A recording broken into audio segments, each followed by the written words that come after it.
IT job కోసం try చేస్తున్నారా? Coding tutor లో ట్రైనింగ్ తో పాటు స్టైఫండ్ అండ్ 100% జాబ్ గ్యారంటీ. నమస్తే, వెల్కమ్ టు సుమన్ టీవీ.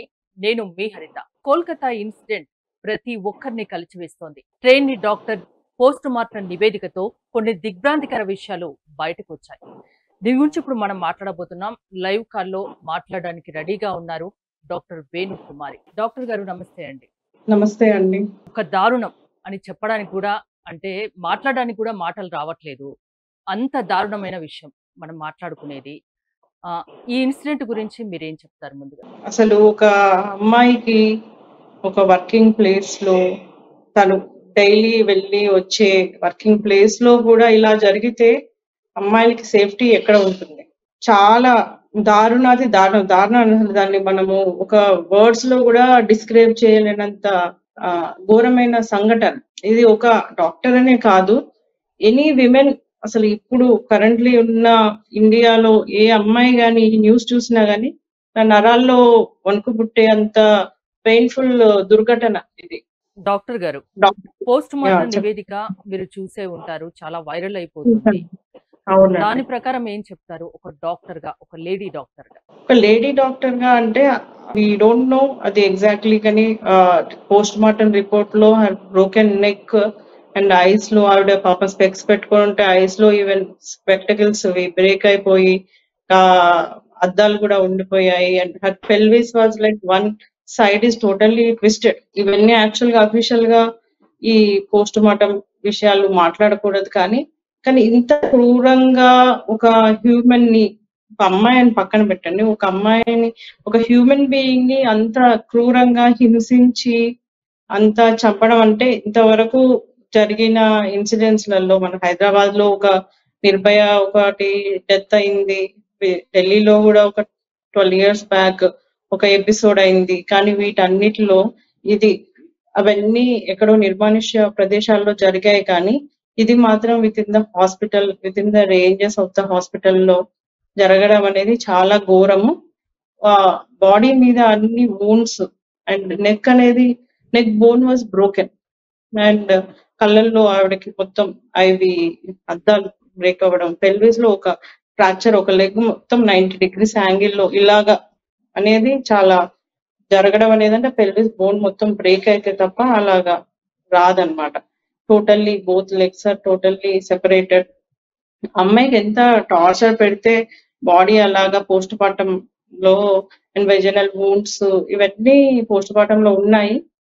అంత ఘోరంగా దారుణంగా ఎవరు క్రూరంగా చేశారో గానీ this is like totally insane. ఎక్కడ ఇలాంటి దారుణాలు జరగకూడదు, బయట కూడా జరగకూడదు. కానీ ఒక హాస్పిటల్లో ఒక ట్రైనీ డాక్టర్ మీద ఇంత అఘాయిత్యం జరిగిందంటే అసలు సెక్యూరిటీ అనేది హాస్పిటల్స్ లో లేదా అండి?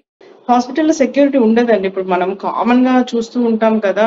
హాస్పిటల్‌లో ఎవరైనా డెత్స్ అవుతాయి. డెత్స్ అనేది యాక్సిడెంట్స్ వల్ల గానీ, చాలా సివియర్ డిసీజెస్ ఉన్నవాళ్ళు డాక్టర్స్ మాక్సిమం వాళ్ళని సేవ్ చేయడానికి ట్రై చేస్తా ఉంటారు. డాక్టర్స్ అనేది ఎవరైనా డెత్ అవ్వగానే ఒక 50 మంది, 100 మంది అలా వచ్చేసి హాస్పిటల్స్‌ని అటాక్ చేయడము, వాళ్ళని బెదిరించడము, వాళ్ళ దగ్గర మనీ డిమాండ్ చేయడము, ఇదంతా చాలా తరచుగా చూస్తూ ఉంటాము మనము.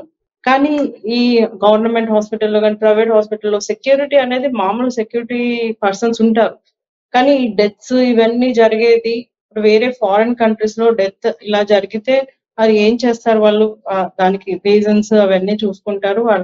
వాళ్ళు వచ్చి తీసుకొని వెళ్ళిపోతారు. మన ఇండియాలో అలా కాదు. దేర్ ఈస్ నో, ఎవరన్నా వస్తే ఆ డెత్ అయితే ఆ డెత్ ఎందుకయింది? ఎలా అయింది? అవన్నీ ఎవరు ఆలోచించరు. ఓ 50 మంది, 100 మంది అలా వచ్చి హాస్పిటల్‌ని అటాక్ చేయడము, ట్రీటింగ్ డాక్టర్‌ని అటాక్ చేయడము వాళ్ళ మీద. అంటే సో డాక్టర్ ప్రొఫెషన్ అనేది ఆ లైఫ్ అండ్ డెత్ అనేది వాళ్ళని కాపాడడానికే కదండి డాక్టర్ చదివేది. ఎవరైనా చంపాలనే ఉద్దేశంతోనైతే ఎవరు డాక్టర్ చదవరు కదా! సో అలాంటి ప్లేసెస్ లో కూడా ఈ అటాక్స్ అనేవి చాలా కామన్ గా ఉంటాయి. కానీ it is a very shocking thing ఈ జరగడం అనేది. అసలు నేను పుట్టినప్పటి నుంచి అంటే ఇలాంటి న్యూస్ నేను ఎప్పుడు చూడలేదు. మన పెద్దవాళ్ళు కూడా ఇలాంటి న్యూస్ ఎప్పుడు చూడలేదు. హాస్పిటల్స్ లో మేమైతే, నేను ఉస్మానియాలో 10 years చదివానండి. ఎంబీబీఎస్ అండ్ ఎండి చదివినప్పుడు చాలా మేము ఒక బ్లాక్ నుంచి ఇంకొక బ్లాక్ కి రాత్రి పేషెంట్ కి ఎమర్జెన్సీ బ్లడ్ కావాలి అనుకుంటే మేమే నడుచుకుంటా వెళ్ళి మేమే తీసుకొని వచ్చేవాళ్ళం. ఆ రోజుల్లో అంత సెక్యూరిటీగా మేము ఎప్పుడు అంటే అంతగా భయపడలేదు. డాక్టర్స్ అంటే సెక్యూరిటీ కావాలి అని మేము ఎప్పుడు డిమాండ్ చేయలేదు. ప్రీవియస్‌గా మేము కంటిన్యూస్ గా 30-40 గంటలు కూడా డ్యూటీ చేస్తారా? మీ ఇంటర్న్‌షిప్ జరిగే రోజుల్లో కూడా ఇలానే ఉండేవా? కంపల్సరీ చేస్తామండి. అది మాత్రం కామన్. ఒకరోజు ఏఎంసీ డ్యూటీ ఉంటుంది. ఒకరోజు ఐఎంసీ డ్యూటీ ఉంటుంది. ఒకరోజు నార్మల్. ఈ 72 అవర్స్ డ్యూటీ అనేది నెలలో ఖచ్చితంగా ఒక రొటేషన్‌లో మాత్రం కంప్లీట్‌గా 3 డేస్ డ్యూటీ అని పడుతుంది. అది depending on the department. Again if you are working general medicine డిపార్ట్‌మెంట్‌లో పనిచేస్తుంటే అది ఎవ్రీ 15 డేస్‌కి కూడా రావచ్చు. ఈవెన్ పీజీసే కాదు, యూజీస్ కూడా చేస్తారు. నేను యూజీ చేసినప్పుడు మేము ఉస్మానియాలో కూడా ఇలా 36 అవర్స్ డ్యూటీ చేసేది. అండ్ అక్కడ ఉండడానికి కూడా నైట్ డ్యూటీస్ కూడా మెన్ కి అనేవి సెపరేట్ గా రూమ్స్ ఏవి ఉండేవి కాదు. అండ్ వచ్చిన వాటిలలో కూడా అన్ని బెడ్స్ అన్ని ఇలా వరుసగా ఉంటాయి. కామన్ బాత్రూమ్స్ ఉంటాయి. పీజీలకి యూజీలకి కూడా పాపం అందరికి ఒకటే రూమ్ ఉంటుంది. ఎక్కడైనా కానీ ఇదే ఫీమేల్ డాక్టర్ అలా ఏది ఉండదు. నేను చదివినదైతే top most college in Osmania medical college, government hospital. So అందులోనే మేము అసలు జూనియర్స్, సీనియర్స్, పీజీలు అందరూ, so everyone will work and get tired.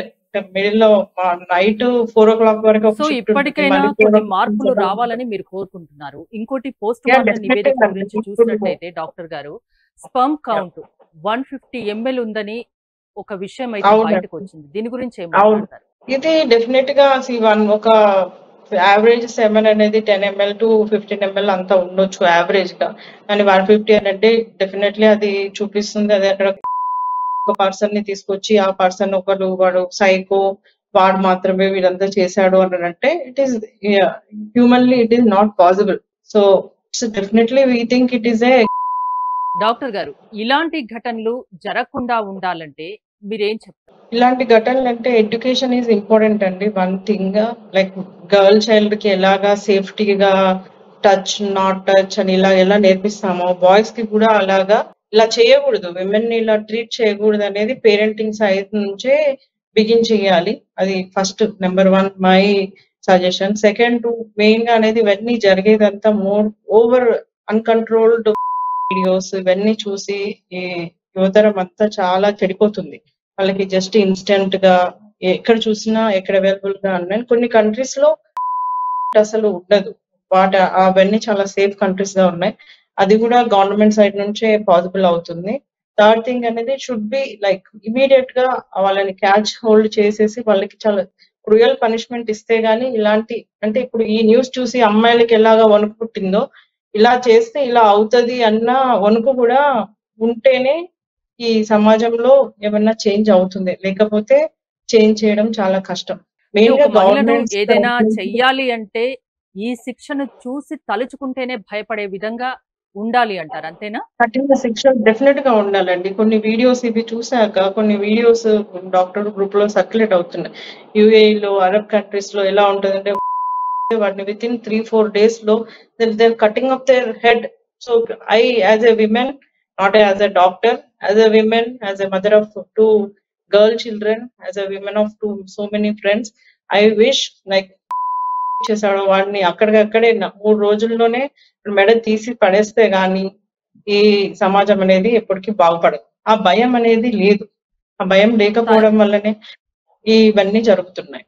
నిందితులు ఎవరైనా బయటకు రావాలి, కఠిన శిక్షలు పడాలని యాజ్ ఏ డాక్టర్ గా మీరు కోరుకుంటున్నారు. థ్యాంక్ యూ డాక్టర్ గారు. థ్యాంక్ యూ అండి.